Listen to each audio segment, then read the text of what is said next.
La movilidad eléctrica avanza con fuerza y los coches eléctricos se han convertido en una alternativa real a los vehículos de combustión tradicional. Su crecimiento responde tanto a la necesidad de reducir emisiones contaminantes como al desarrollo de nuevas tecnologías. Sin embargo, su implantación genera todavía muchas dudas entre la ciudadanía. Por ejemplo, desde la autonomía, el precio o la infraestructura de recarga hasta el impacto ambiental real o el ahorro a largo plazo. Vita Ventura, muy buenas tardes. ¿Todavía no conocemos bien los coches eléctricos o sí?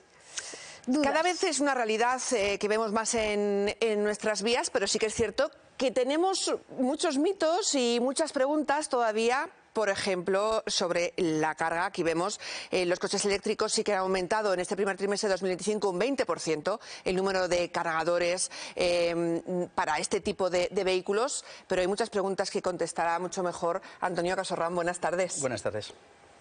Nuestro especialista es especialista en ventas en Stellantis Anju y me decía, claro, esto de la recarga es uno de los puntos que cuando va alguien a comprar un coche lo primero que pregunta. Sí, bueno, es su primer miedo, es decir, me compro un coche eléctrico, pero ¿cómo lo cargo? Entonces lo podré cargar de dos maneras, en un sitio público o, en mi caso, es decir, de manera privada. El cliente cuando viene a mirar un vehículo, aparte de lo que cuesta el vehículo, que tiene realmente una cantidad superior a la que teníamos antes de los vehículos tradicionales propulsados con energías combustibles hasta ahora, pues piensa que tendrá que buscar esa solución que con facilidad le permita moverse, que al fin y al cabo es lo que busca en un coche.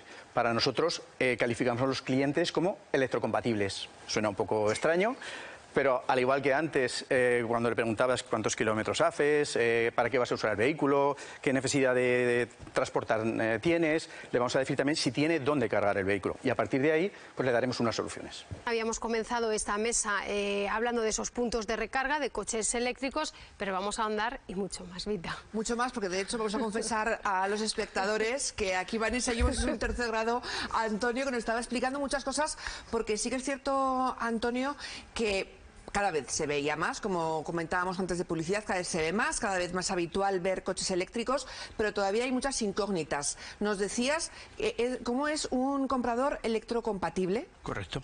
Es decir, si tengo posibilidad de cargar mi vehículo, ¿no? Eso es una de las preguntas que más hará la gente.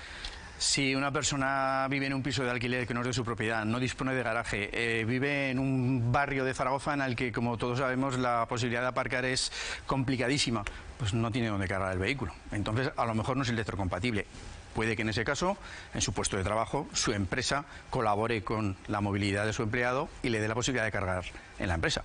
¿Por qué? Porque todas las empresas tienen beneficios por instalar placas solares y cosas de esas. Antonio, y ahora mismo, ¿cuál es el perfil? ¿Qué tipo de perfil busca más un coche eléctrico? Uf, eso es complicado.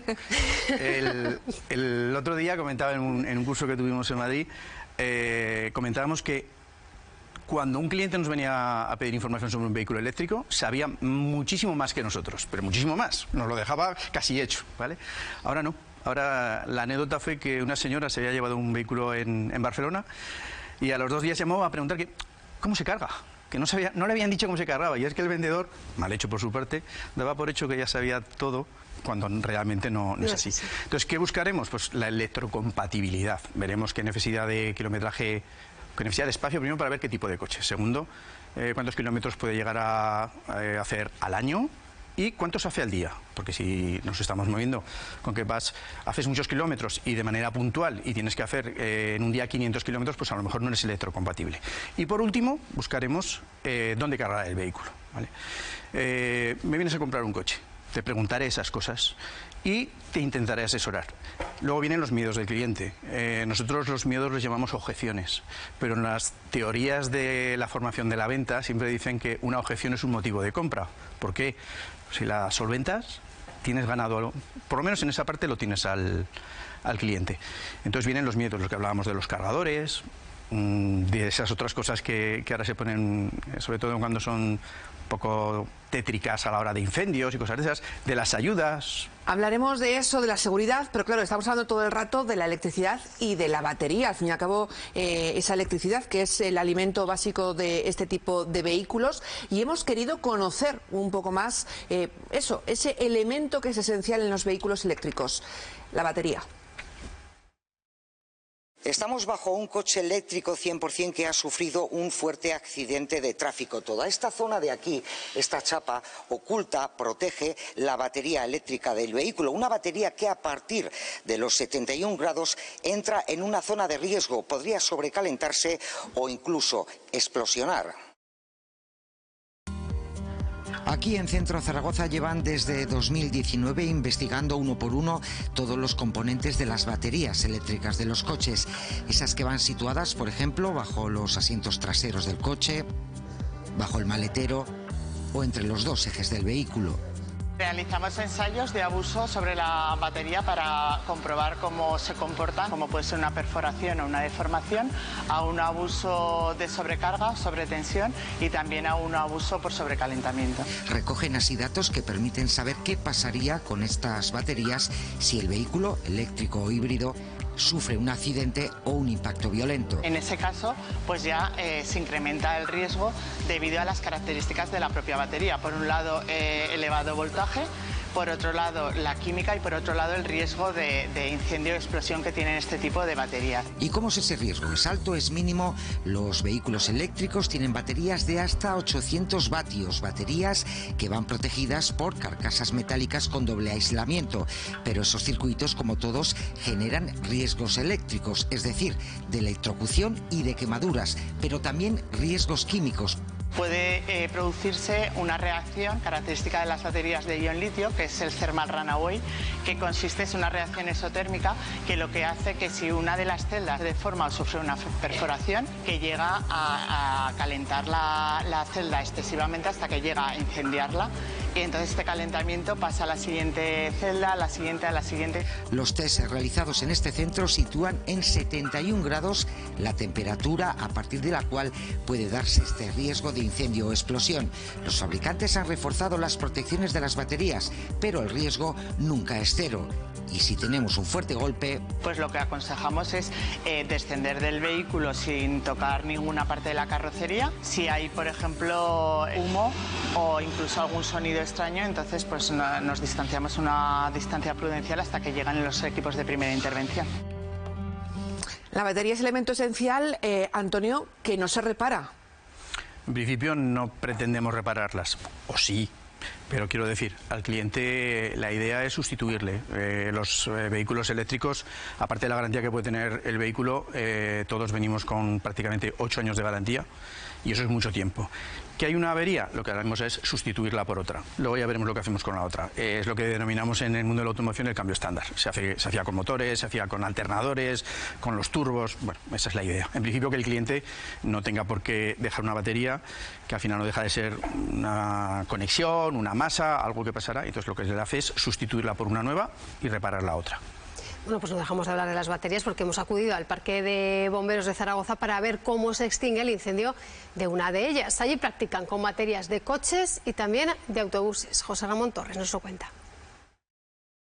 Pues aquí estamos en el Parque de Bomberos número 5 de Zaragoza, situado en La Cartuja. Es una zona de trabajo, de formación para los bomberos, no solo para extinguir los incendios tradicionales, sino los incendios que ellos denominan de nuevas tecnologías, y en ellas se incluyen las baterías eléctricas de los coches o autobuses. Vamos a hablar con José Antonio. José Antonio, buenas tardes. Hola, buenas tardes. Vemos aquí a nuestra espalda un equipo de compañeros, compañeras preparados para, en concreto, ¿qué es lo que vais a hacer ahora? Sí, pues ahora van a hacer un taller táctico, que van a entrenar una intervención en un autobús de hidrógeno, en el cual el autobús de hidrógeno lleva también baterías de litio, LTO en concreto, y se ponen de esta manera, ponemos en práctica los procedimientos operativos que tenemos en este tipo de intervenciones. En concreto en Zaragoza tenemos 2 autobuses de esta configuración, que son los 2 que van al aeropuerto de Zaragoza. Los coches eléctricos se han puesto de actualidad. Hablamos en este caso de vehículos eléctricos por aquello de esos incendios que se producen. En algunos lugares les prohíben aparcar en los parkings. ¿Es tan difícil o es casi imposible apagar un incendio de un coche eléctrico?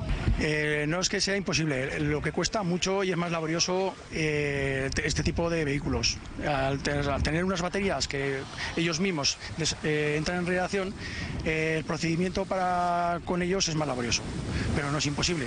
Aquí ponemos en práctica unos procedimientos en los cuales los conseguimos apagar, pero cuesta mucho y hay que adaptarse a lo nuevo.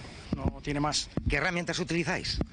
Tenemos, para ganar tiempo, tenemos unas mantas, luego tenemos unos patines, tenemos unas lanzas especiales para refrigerar esas baterías y poder extraer ese vehículo del garaje, en cualquier caso, si fuera necesario. ¿En tiempo cuánto de más se tardaría con un incendio con respecto a un incendio convencional? Ahí ya entran muchos factores en juego. La ubicación del vehículo, la planta de garaje, la hora influye también. Si es por la noche, generalmente el incendio ya está más evolucionado. En eso no hay nada en concreto. Bueno, pues acabamos de ver cómo trabajan los bomberos, pero parece que en torno a los coches eléctricos, Antonio, existe este mito de que sí, porque sí se puede incendiar rápidamente. No es así. No, lo que me parece bien es que digas eso, que es un mito, ¿vale? Al final la estadística es la que nos define y corrobora todo. Y la estadística de porcentaje de vehículos eléctricos frente a los que hay vendidos que se prenden fuego es inferior, pero muchísimo inferior a lo que serían los vehículos térmicos tradicionales. Un incendio se produce por un cortocircuito, obviamente pues es eléctrico, bueno, en un cortocircuito se prende fuego, bueno, y lo importante pues es saber apagarlo, como decían en el reportaje. El mantenimiento de los coches eléctricos es, entonces, mira, se ríe Antonio diciendo, a ver... Me río porque es fácil la respuesta. ¿El mantenimiento es más barato y más eficaz el de los coches eléctricos que el de los coches, digamos, tradicionales? En el mantenimiento de un coche hay elementos de desgaste y los que no son de desgaste. Bueno, pues los que no son de desgaste, en este caso que sería la batería del motor eléctrico, no hay. El verificado es ver qué tal está. Ese es el mantenimiento anual del vehículo. Vemos y ya está. Si no me tengo que gastar en un mantenimiento de lo que serían los órganos normales del vehículo, económicamente más barato. Pero sí que la compra de momento sigue siendo más cara, el precio de compra inicial. El coste de comprar un coche cuesta más que lo que costaban antes. La palabra caro es muy fea. Cuesta más por algo. Es feísima, ya te lo digo yo. Cuesta más por algo, porque lleva más cosas, porque es así. Pero ningún vendedor de coches queremos vender coches, queremos que paguen por usarlos. Es decir, como el móvil. Pero en general cuesta más en cualquier tipo y modelo de vehículo, porque de los últimos años el precio, no vamos a decir más caro, pero se ha disparado, se ha incrementado en diésel, gasolina, híbrido, eléctrico. ¿Qué ha pasado? Lo poco que queda en diésel, que realmente se ha aborrecido por parte de todos los fabricantes, inducidos por la contaminación, realmente, hace que no se venda diésel. Y el resto de energías y de modelos son todos muy modernos, muy tecnológicos, muy bien equipados de manera telemática y cada día sube más el precio, o ha estado subiendo hasta el último año y medio, ¿vale? ¿Se ha estabilizado? Sí, se ha estabilizado. A ver, nada deja de subir, nunca nada baja. Lo que ocurre es que sí que aumentan los descuentos para posicionar los vehículos. Entonces, en función de los últimos 18 meses, ahora mismo está, por lo menos, no disparado, vamos a ponerlo así. Y luego, ¿a qué es debido? Es debido a que si tienes un stock hay que venderlo. ¿Cómo lo vendo? Pues entre la competencia que tenemos todos los fabricantes, pues con las mejores ofertas, los mejores productos. Y hemos atravesado una época que la inflación solamente mide los bienes necesarios, pero los coches no. Los coches han subido un 62%, llegaron a subir, ¿vale? Más o menos. Entonces eso implica que si yo quería comprar algo, ya me da igual lo que fuera, pues que el desembolso era... Vale. ¿Y por qué realmente? Porque no había coches. Atravesamos una crisis de semiconductores, los fabricantes no podían fabricar, crisis de materias primas, el mundo se revoluciona, no sé quién tiene la culpa, estamos en manos de alguien. Hablando de revoluciones, hay una revolución que es cuando alguien en la comunidad dice que quiere instalar un cargador de un vehículo eléctrico. Cada vez es más habitual, como decía, electrocompatibles, ¿verdad? Pues para ser electrocompatibles tendríamos que tener un cargador en el garaje de nuestro domicilio. ¿Podemos hacerlo? ¿Está obligada la comunidad a aceptar ese cargador? ¿Quién paga y quién instala ese cargador para nuestro coche eléctrico? Hemos preguntado a la Unión de Consumidores. En realidad el usuario del coche eléctrico se va a encontrar con ciertas dificultades, fundamentalmente la del repostaje, ¿no? Es cierto que en España una de las carencias que tenemos es la falta de electrolineras. En algunas comunidades además existe un déficit importante, sobre todo de las que permiten una carga rápida, ¿no? No obstante, se han ido diseñando una serie de derechos, es decir, por ejemplo, el usuario que tiene una plaza de garaje en propiedad, basta con que comunique a la comunidad del garaje que va a instalar el punto de recarga para que pueda hacerlo. Evidentemente, en estos casos es necesario que se haga a través de un electricista autorizado para garantizar tanto la seguridad como la eficacia, la fiabilidad del punto de recarga. Es decir, que si queremos poner un cargador eléctrico para nuestro coche, lo podemos hacer. Tenemos que encargarnos que sea realmente, digamos, una instalación verificada por un especialista, etcétera, etcétera. Y existen casos cada vez más habituales, me decías, por ejemplo, en grandes ciudades como Madrid, donde lo que se está haciendo es que, bueno, la comunidad se pone de acuerdo y entre todos se facilita, ¿no?, esa carga de vehículo. Obviamente, una comunidad en la que haya 200 vecinos y cada semana pues instala uno su cargador es un poco compleja. Entonces, en Madrid, donde hay un mayor volumen de gente, donde la venta de coches eléctricos creció de manera exponencial mucho antes de lo que puede ser una ciudad como, vamos a poner, nuestra comunidad en Aragón, ha hecho que las comunidades reciban asesoramiento por parte de empresas instaladoras para decir, oye, ¿por qué no hacemos un proyecto conjunto a la hora de montarlo para evitar obras realmente? Y sostenible, ¿no? Porque también eso facilita, por ejemplo, instalaciones de placas solares, que también facilita Está subvencionado también, de igual manera que las ayudas del gobierno de Plan Moves, también para la infraestructura de carga está subvencionado. Casi todos los fabricantes de vehículos, casi todos los marcas de vehículos asesoran a sus clientes para que con su ayuda puedan instalar, y lo que hacen es presupuestar de manera gratuita y mandarles instaladores que les puedan hacer esa instalación, además con las máximas garantías, como decías antes, de profesionales. No es sencillo, o sea, un electricista bueno es bueno en lo suyo, pero esto es un poco novedoso y tiene que saberlo. Bueno, tenemos que despedir ya esta mesa, aunque daría para mucho más largo. Una pregunta muy breve, con respuesta muy breve. ¿Es buen momento ahora para comprar un vehículo? Por supuesto. Da igual, eléctrico que el que sea, pero es buen momento. Ya te explicaré. Venga, pues quedamos para otro día y ampliamos más todos estos datos. Gracias, Vita. Hemos salido de muchas dudas.